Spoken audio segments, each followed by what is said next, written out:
धक्का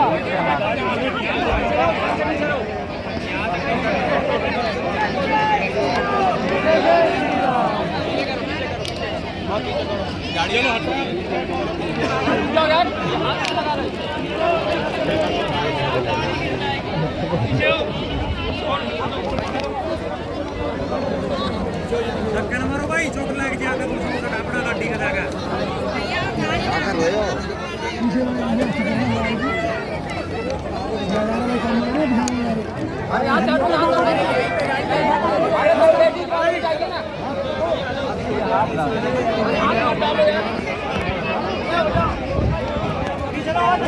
बच्चा है चाहे कोई लेडीज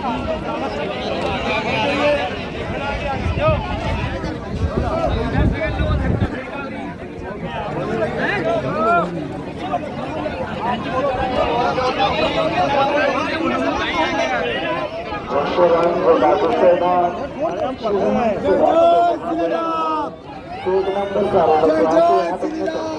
जय श्री राम, जय जय श्री राम, जय श्री राम, जय जय श्री राम, जय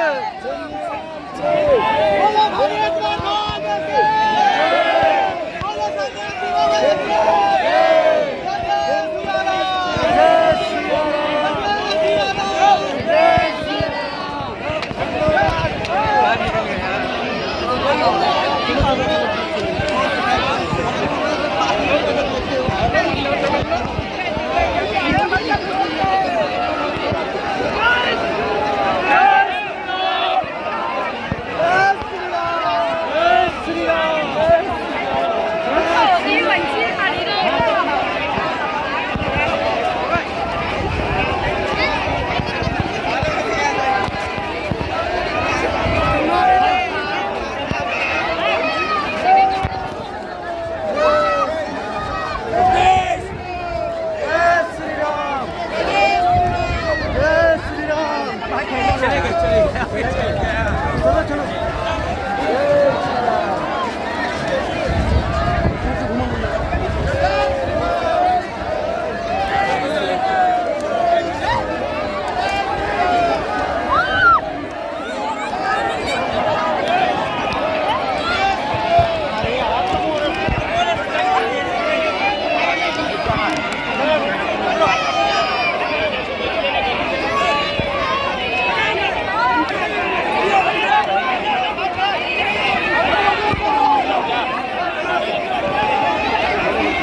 रामाय रामभद्राय रामचंद्राय वेधसे रघुनाथाय नाथाय श्री सीताय पते नमः।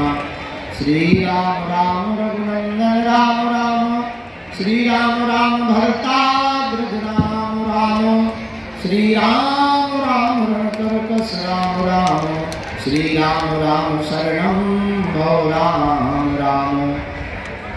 माता राम पिता रामचंद्रः स्वामी राम मत्सखा रामचंद्रः सर्वस्वं मे रामचंद्रो दयाल नान्यं जाने नैव जाने न जाने।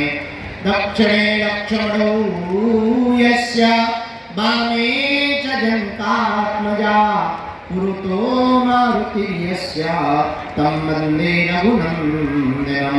श्री सीतानाथ समारंभां श्रीरामानन्दार्य मध्यमाम् अस्मदाचार्यपर्यन्तां वन्दे श्री गुरु परम्पराम्।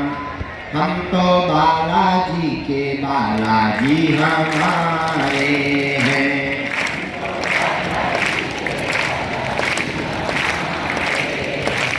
हम तो बालाजी के बालाजी हमारे हैं।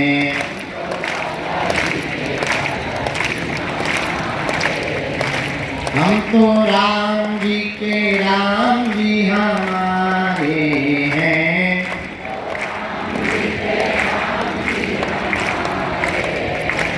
हम तो गुरु जी के गुरु जी हमारे हैं।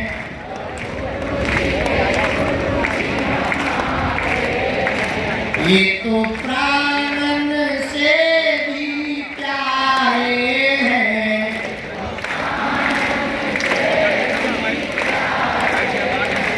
ये तो अंजनी माँ के दुलारे हैं।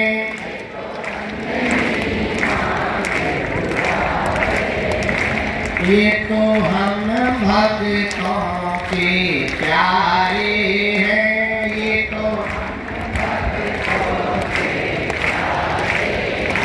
हम तो बालाजी के बालाजी हमारे हैं।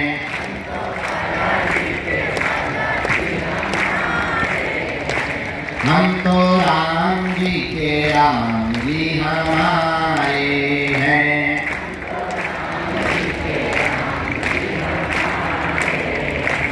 जो नर बागेश्वर आता है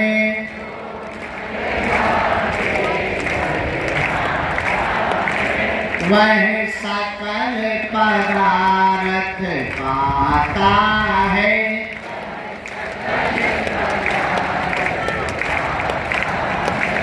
वो तो संकट मुक्त हो जाता है।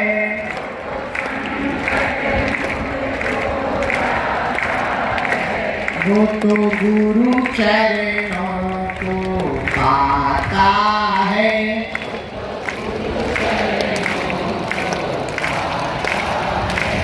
जो नर बागेश्वर आता है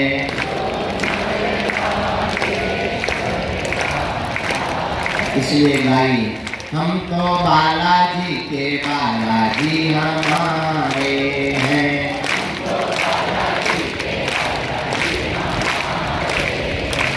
हम तो राम जी के राम जी हमारे हैं।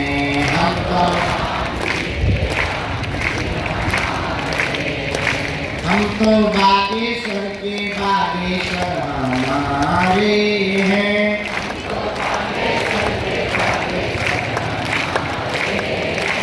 हम तो बागेश्वर के बागेश्वर हमारे हैं।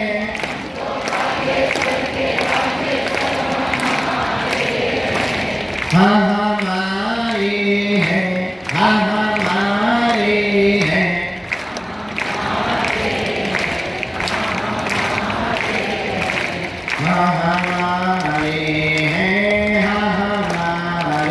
हैं। दोनों हाथ उठाकर लगाओ। हम तो बालाजी के बालाजी हमारे हैं।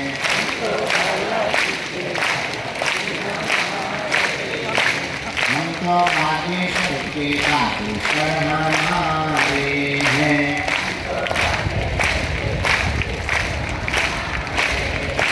हम तो राम जी के राम जी हमारे हैं।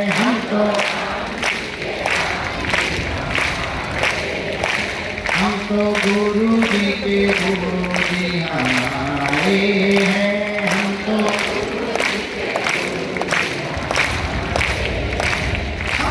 बालाजी के बालाजी हमारे हैं।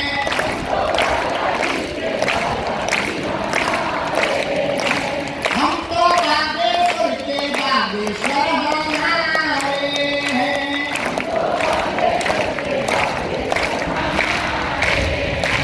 हम तो राम जी के राम जी हमारे हैं। दोनों हाथ उठाते हम तो बालाजी के बालाजी हमारे हैं। हम तो राम जी के राम जी हमारे हैं। हम तो हमारे हैं।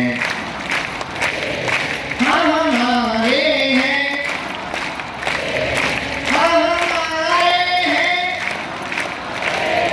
हमारे हैं। हम तो बालाजी के बालाजी हमारे हैं। हम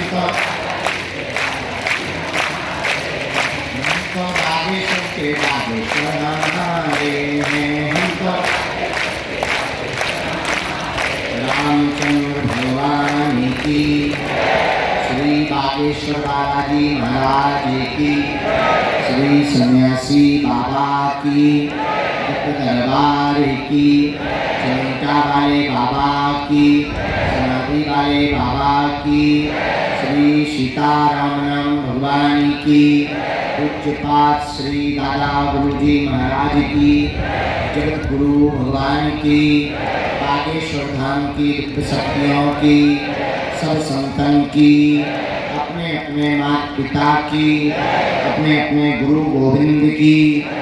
नमः पार्वती पते। हर हर हर हर हर हर। भारत हिंदू राष्ट्र की, भारत हिंदू राष्ट्र की, भारत हिंदू राष्ट्र की। सभी लोग दोनों हाथ जोड़ लें और हाथ जोड़ने के बाद बोलेंगे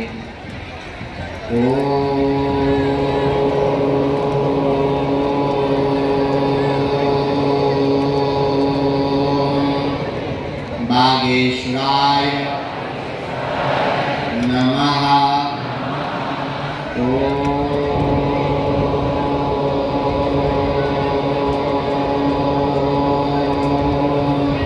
हम हनुमते नमः।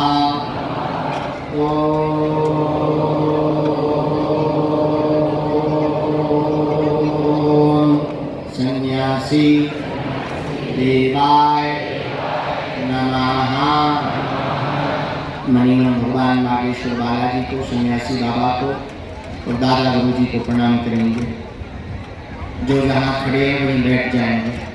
जो जहाँ खड़े हैं रेलिंग के अंदर आप लोग वहीं बैठ जाएंगे। आप लोग वहीं आसन ले लें, थोड़ा आगे पीछे होके। अगर आगे की जगह नहीं बन रही तो पीछे में जगह ले लें। भगवान श्री बागेश्वर बालाजी की महती कृपा, श्री सन्यासी बाबा के चरणों का आशीर्वाद, दादा गुरु जी के चरणों का प्रताप, भगवान इस बागेश्वर बालाजी की पुण्य भूमि में आज पूरे पंडाल में, बाहर, रोड पर, यत्र तत्र जो जहाँ बागेश्वर धाम के पागल आए हैं, हम बालाजी के चरणों में कोटि सा दंडवत प्रणाम करके आप सबको खूब खूब आशीर्वाद दे रहे हैं।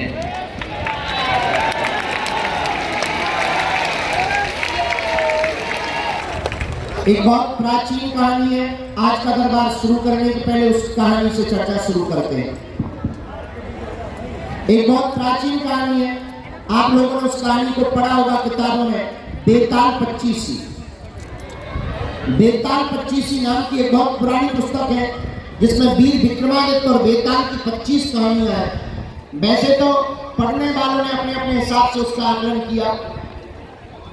उसे मनोरंजन की दृष्टि से पढ़ोगे तो मनोरंजन है, और ज्ञान के तल पर पढ़ोगे तो बेताल 25 में भी ज्ञान भरा पड़ा है।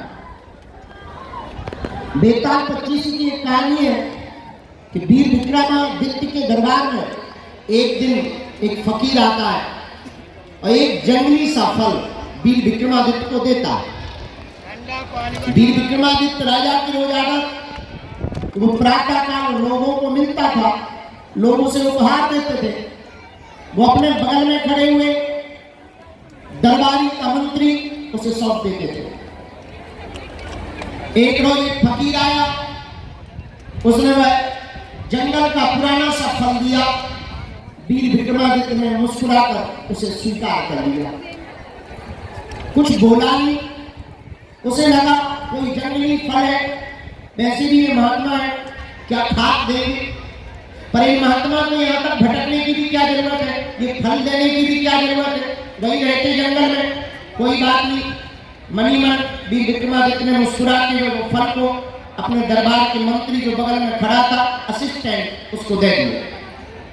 और आप ताज्जुब करेंगे कि ना उस महात्मा ने कुछ कहा, ना वीर विक्रमादित्य ने कुछ कहा, और 10 वर्ष तक लगातार वो महात्मा प्रतिदिन आता था, रोज एक फल देता। वीर विक्रमादित्य व्यस्त थे, सम्राट थे, राजा थे, इसलिए कुछ बोले नहीं। और महात्मा भी बहुत ऊंचा हुआ था, बहुत ऊंचा था, वो भी कुछ बोला नहीं। प्रायः गुरु कुछ बोलते नहीं है, गुरु अपने शिष्य के पात्र का आकलन करते हैं कि ये कब जागेंगे। और तुम्हारी जिंदगी भी ठीक राजा वीर विक्रमादित्य की तरह है कि गुरु तुम्हारे सामने बहुत से शब्दों का फल देता है, लेकिन तुम हौसले ही नहीं हो, तुम खुमारी में हो। जैसे वो वीर विक्रमादित्य हौसले नहीं है, राज मद में चूर है, चकनाचूर है, वो अपनी मस्ती में मस्त है, वैसे ही तुम भी अपनी मस्ती में मस्त हो। और एक रोज एक घटना घटती है। घटना ये घटती है कि राजा वीर विक्रमादित्य सुबह सुबह खड़ा था और रोज की तरह 10 सालों से, कई 10 या सालों से वो महात्मा रोज आता, एक वही जंगल का फल देता, और राजा को वही काम रोज दरबारी को दे देता। और आज फिर वही घटना घटी कि वो महात्मा वही फल लेकर के आया, राजा को दिया। राजा ने बगल में दरबारी को वो फल देने की बजाय ठीक लेफ्ट साइड में बाएं अंग पर एक पालतू बंदर बैठा था, उसको वो फल दे दिया कि तू भी खा। 10 सालों से दरबारी को दे रहे हैं, पर आज तू खा। और राजा आश्चर्यचकित हुआ कि जब उस बंदर ने उस फल को खाया तो फल खाते खाते उसके मुंह में कटाक की आवाज आई, और इतना बड़ा चमचमाता हीरा, डायमंड उस फल के बीच से निकला कि राजा वीर विक्रमादित्य चौंक गया।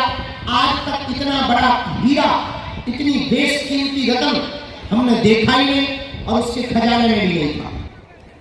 राजा चौंक गया और दरबार में मंत्री को तुरंत बुलाकर कहा कि ये महात्मा 10 सालों से लगातार आ रहे हैं, इनके दिए हुए वो बाकी फल कहां हैं, क्या तुमने खोल कर देखे?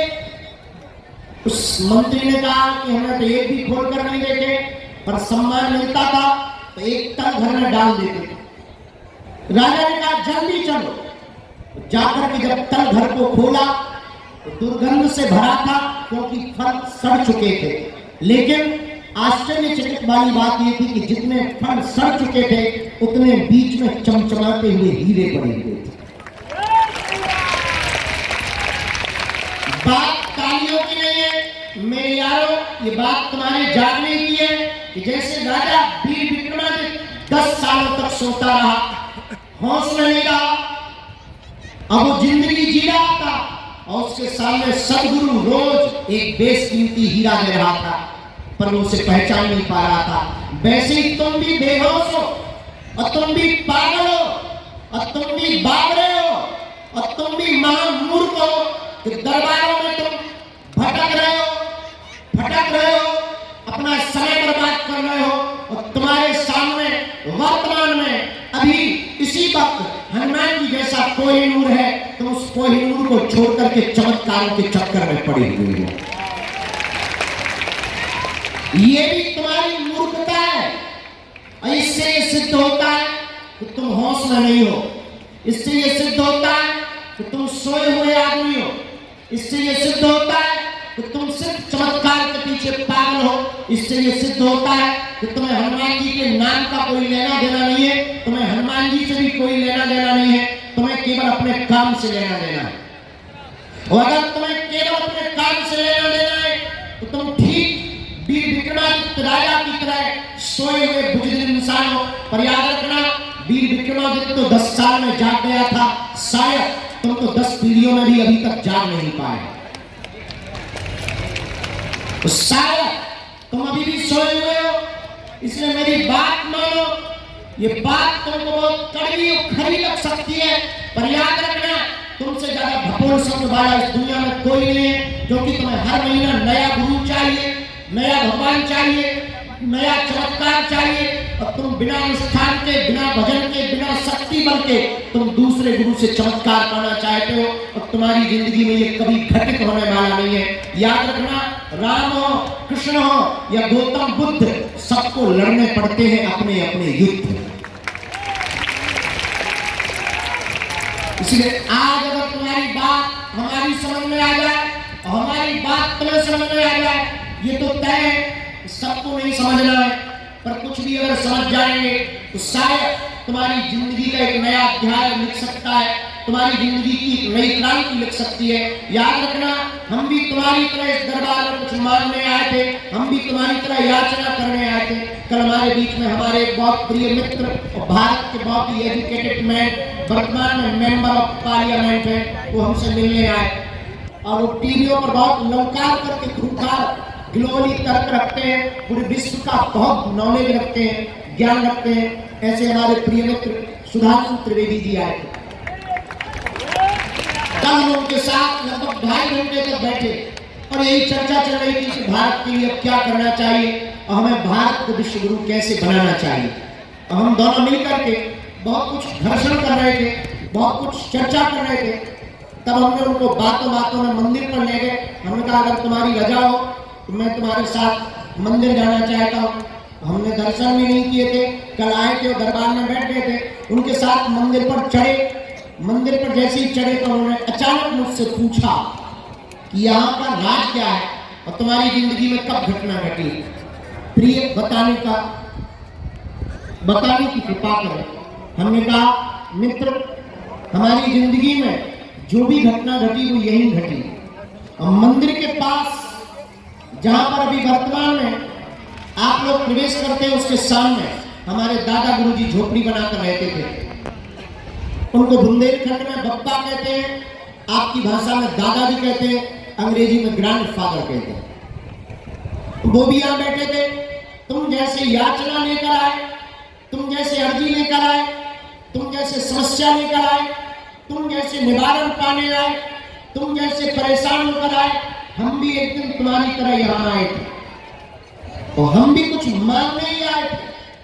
ये बिल्कुल भी मत सोचना कि हम कुछ डिफरेंट मांगने आए थे। हम भी तुम्हारी तरह, और हमारी सोच तो तुमसे भी घटिया थी। हमारी मांग ये थी कि 3 दिन से भोजन नहीं हुआ, पिताजी कुछ करते नहीं है। हमारी माँ ने हमें सिखा के भेजा था कि तुम्हारे दादा गुरुजी बहुत पहुंचे हुए इंसान है, चमत्कारी है, वो आंख बंद करके कुछ भी बता देते हैं। जरा जाओ, पूछ के आओ, जमीन का गड़ा हुआ अगर धन बता दे तो मजा आ जाएगा। और हम भी तुम्हारी तरह गए। तो हमने कल अपने मित्र को कहा, प्रिय मित्र, हमने अपने दादाजी से कहा, 9 वर्ष के थे हम, कि आपके पास तो बहुत बड़े बड़े एजुकेटेड लोग, बहुत बड़े बड़े, उस जमाने में एम्बेसडर का जमाना था, एम्बेसडर से बड़े बड़े IAS IPS और वर्तमान में भी उनके समय के जुड़े हुए जजेस, जुडिशरी के लोग आते थे। तो हमने कहा कि हमारी हालत बहुत बेकार है और हमने सुना है कि तुम जानते हो चमत्कार है, हम तुम्हारे नाती है, कुछ बताओ जमीन का गड़ा हुआ घर, कुछ मजा आ जाए। तो दादा गुरु ने हंसते हुए कहा कि रात को आना। हमने माँ को जाके कहा कि बात बन गई, रात का समय मिला। और हमारे पिताजी तो हमसे बड़े वाले लालची, हमारे पिताजी बोले फावड़ा ले लो। हमने कहा तसला भी तो चाहिए, घर पे फावड़ा भी नहीं तसला भी नहीं, पड़ोसी के घर से रख लिया।